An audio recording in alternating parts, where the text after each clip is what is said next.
Okay, guys, yeah, so this kind of is an extension to the Biollante figure. I also wanted to bring in another Godzilla figure. This is from the 1989 movie, also made by X Plus, but as you can see, it's a pretty darn good rendition here, and I think the scaling maybe a little bit off in terms of maybe this Godzilla a little bit bigger than what it actually is in the movie, but I would say it's pretty darn similar. So I think if you were to put these figures in a scene, I think you could almost recreate the actual conflict in the movie itself. So I thought this was a really cool opportunity to kind of show not only Biollante but also this 1989 Godzilla. Again, both made by X Plus and very similar scale, I would say.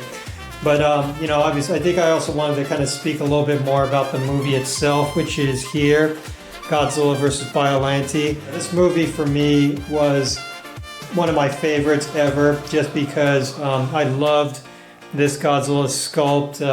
Obviously, there was the 1984 film, and I liked the Godzilla sculpt, but this one, for me, set off a bit of an obsession with the Heisei versions of Godzilla.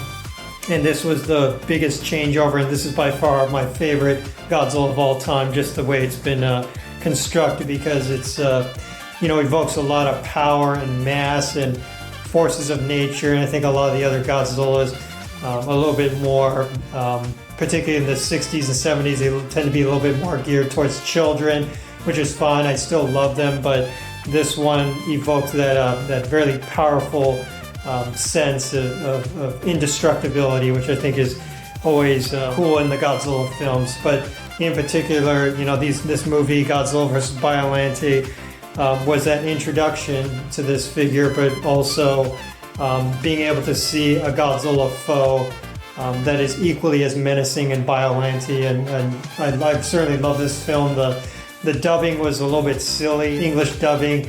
It's very over the top, and it's almost comical in a way. You can certainly check that out for yourself, and maybe I can put some clips in the in sort of the insets here. But yeah, certainly it's a wonderful film.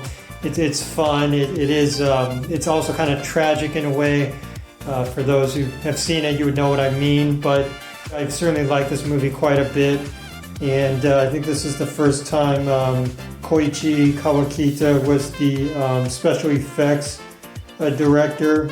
So he ended up working on a lot of these films after the fact. And yeah, I think this was a terrific movie that I would certainly recommend if you haven't seen already. Before a lot of the MonsterVerse stuff that we're seeing now. This is like, that version of a crossover perhaps in the late 80s, early 90s when this film kind of came out. I think a few other things about the movie while we kind of have the figures here, and I'll just kind of rotate it around while I'm talking here. But another thing I really enjoyed about this film is there was a kind of a science kind of basis to the sort of drove the story forward, and it was a little bit more meaningful than just simply monsters duking it out. And I guess spoiler alert, I will be disclosing a little bit of information about this movie, but the impetus for it is that a scientist and his daughter are working on some biological engineering, and I think it's a fictional place in the Middle East, a country, and then it ends up being attacked by a terrorist group, if you will, and the daughter ends up dying in it. But in order for the main scientist to kind of keep her memory alive, he then takes some of her essence, her DNA, and then splices it with a plant that was very, I guess, emblematic of her, and then sort of cross-pollinates that with some Godzilla cells that were found as well. So Biollante is a product of all those things. So even though Biollante is a menace and is very much let's call it an antagonist in a way, I think you can make an argument that Godzilla is perhaps an antagonist in this movie, because the essence of her name is Erica, sort of permeates within Biollante in the spirit. And I think in the first iteration of Biollante, you would see the rose kind of coming out of the ground, and that would be sort of the manifestation of his daughter in a way.